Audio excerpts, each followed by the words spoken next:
big debate? Well, more threats against a member of Congress and a new arrest.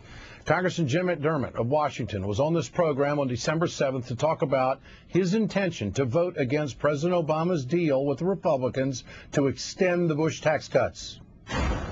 I can't imagine how you could hold unemployed people hostage for 2 months right through the Christmas season and have 2 million people lose the ability to put the turkey on the table and still say, but I voted for a tax cut for the extremely wealthy in this country who've already got more than enough.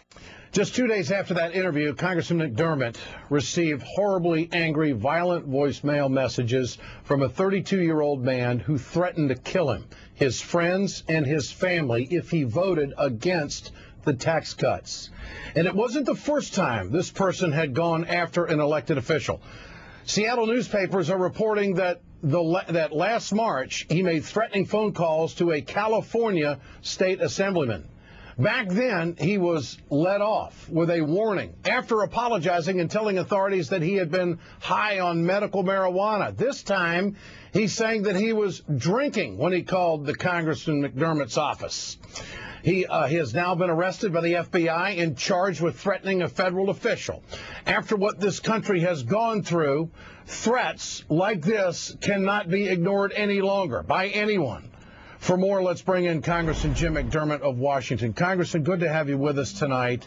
How shaken were you by this? What kind of a chilling effect has this had on you?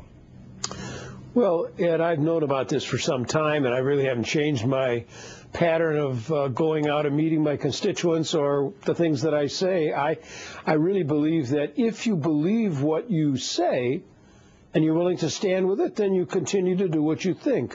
I think all of us know who take public office that there are risks, that there are people who are distressed by what you may say or what you do, but that's part of the job. And many people don't go into politics because they are unwilling to that kind of pressure.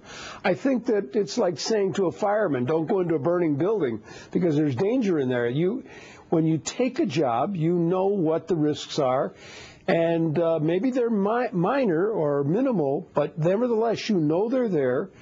And I think you can't back down. If what you believe is what you believe, you say it.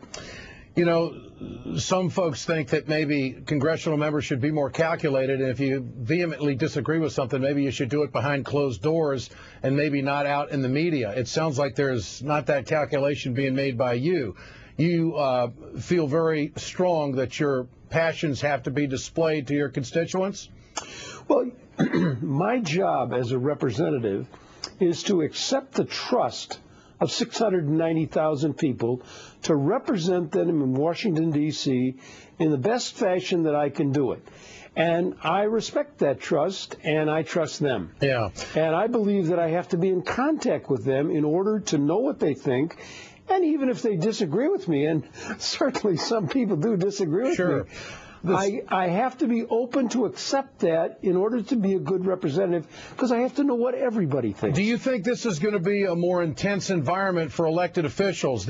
Over on the Senate side, the Sergeant of Arms has told media people that in Congress, the threats of the first 3 months of 2010, they were up 300%. And we know we've got a very angry country right now. Obviously, the debates are very heated, and some of the moves coming up are very controversial from a lawmaking standpoint. Is this just the way it's going to be with congressional members? Well, you know, Ed, maybe the only thing you get out of gray hair is experience. But I was in my training back in the 1960s when John Kennedy was assassinated. I was in training in Chicago, and there was a huge hue and cry at that point around how we should prevent this kind of thing from happening. And I think at this point what's most important is that every public official and the people in general step back, take a breath, and think a little more carefully about what they say and how they say it. I think that toning down the rhetoric, bringing down the tension in the society has got to be done from the top.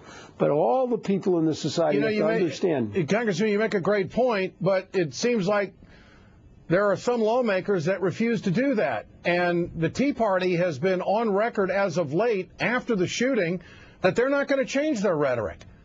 What are your thoughts? Well, I think that's unfortunate, because always in a society you have people who can't make distinctions between words and actions. Yeah. I'm talking about adults. That's common with children. We know about what violence on television does to children. But it happens in adults who have not matured sufficiently, and you have to be careful what you say, because some people take those words as directions to do something. Congressman Jim McDermott, good to have you with us tonight. Thanks so much. You're welcome. Now let's get